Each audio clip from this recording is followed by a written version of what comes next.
Sahabat-sahabat Kristus, salam jumpa dalam acara Sabtu, Sarapan Bersama Tuhan. Adapun menu sarapan hari ini diambil dari Matius pasal 28 ayat 13. Kamu harus mengatakan bahwa murid-muridnya datang malam-malam dan mencurinya ketika kamu sedang tidur.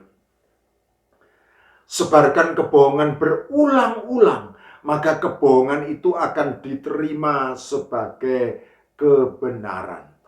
Demikian pernyataan Menteri Propaganda Nazi Jerman, Paul Joseph Goebbels, yang menjadikan kabar dusta sebagai taktik propaganda perang. Di kemudian hari, pernyataan ini dikenal luas sebagai efek ilusi kebenaran, yaitu fenomena timbulnya kecenderungan pada manusia untuk mempercayai pernyataan yang salah sebagai suatu kebenaran setelah adanya proses pengulangan. Cara kerja efek ilusi kebenaran ini sangat sederhana karena timbul dari adanya perasaan familiar atau akrab.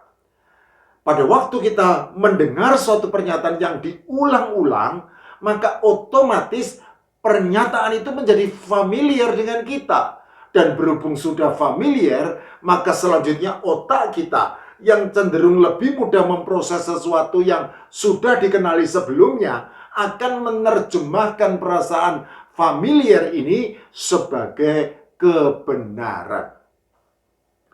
Sahabat-sahabat Kristus, efek ilusi kebenaran inilah yang juga diterapkan oleh Mahkamah Agama Yahudi dalam menyikapi kabar tentang kubur yang terbuka secara ajaib dan raibnya mayat Tuhan Yesus Kristus, sebagaimana disampaikan serdadu-serdadu penjaga kubur.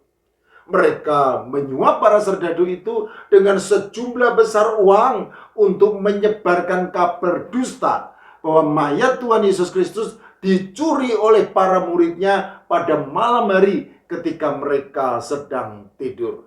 Sehingga pada gilirannya justru kabar dusta itu yang diterima sebagai kebenaran oleh orang Yahudi sampai sekarang. Matius di dalam Injilnya menuturkan kisah tentang efek ilusi kebenaran tersebut demikian. Ketika mereka di tengah jalan, datanglah beberapa orang dari penjaga itu ke kota dan memberitahukan segala yang terjadi itu kepada imam-imam kepala. Dan sesudah berunding dengan tua-tua, mereka mengambil keputusan, lalu memberikan sejumlah besar uang kepada serdadu-serdadu itu dan berkata, kamu harus mengatakan bahwa murid-muridnya datang malam-malam dan mencurinya ketika kamu sedang tidur. Dan apabila hal ini kedengaran oleh wali negeri, kami akan berbicara dengan dia sehingga kamu tidak beroleh kesulitan apa-apa. Mereka menerima uang itu dan berbuat seperti yang dipesankan kepada mereka. Dan cerita ini tersiar di antara orang Yahudi sampai sekarang ini. Matius pasal 28 ayat 11 sampai 15. Sahabat-sahabat Kristus, sejatinya alih-alih para murid, justru imam-imam kepala dan orang-orang Farisi lah yang mengingat apa yang dikatakan Tuhan Yesus Kristus tentang kebangkitannya. Dan karena itulah mereka menghadap Pilatus selaku wali negeri untuk meminta para serdadu menjaga kubur Tuhan Yesus Kristus supaya mayatnya tidak dicuri oleh para muridnya. Matius pasal 27 ayat 52 sampai 56.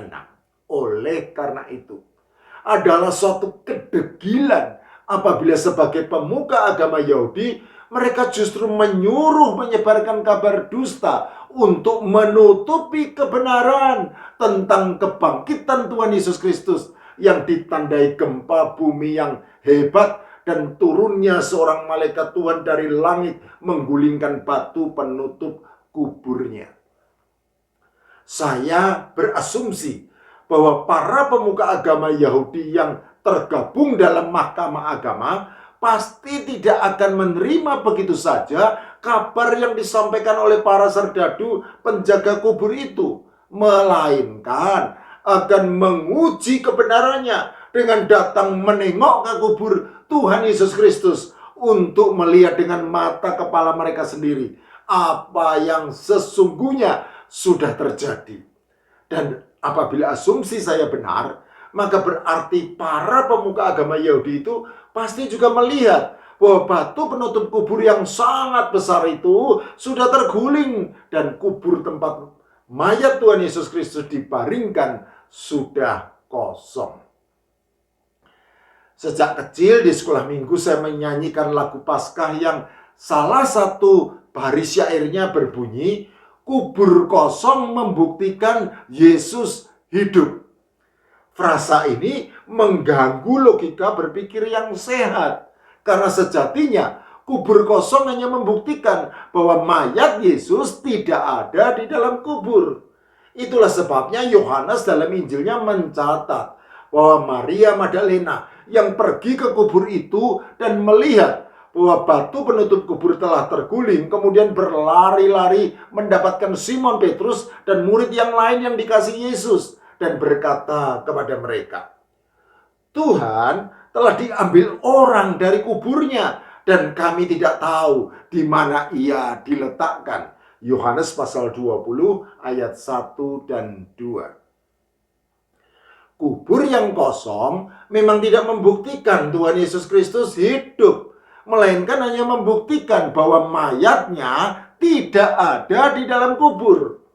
Kalau begitu, di manakah mayat Tuhan Yesus Kristus?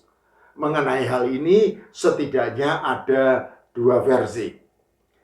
Pertama, versi para murid yang sudah berjumpa secara langsung dengan Tuhan Yesus Kristus yang bangkit, sehingga mereka menjadi tahu bahwa mayat Tuhan Yesus Kristus tidak ada di dalam kubur karena sejatinya ia sudah bangkit.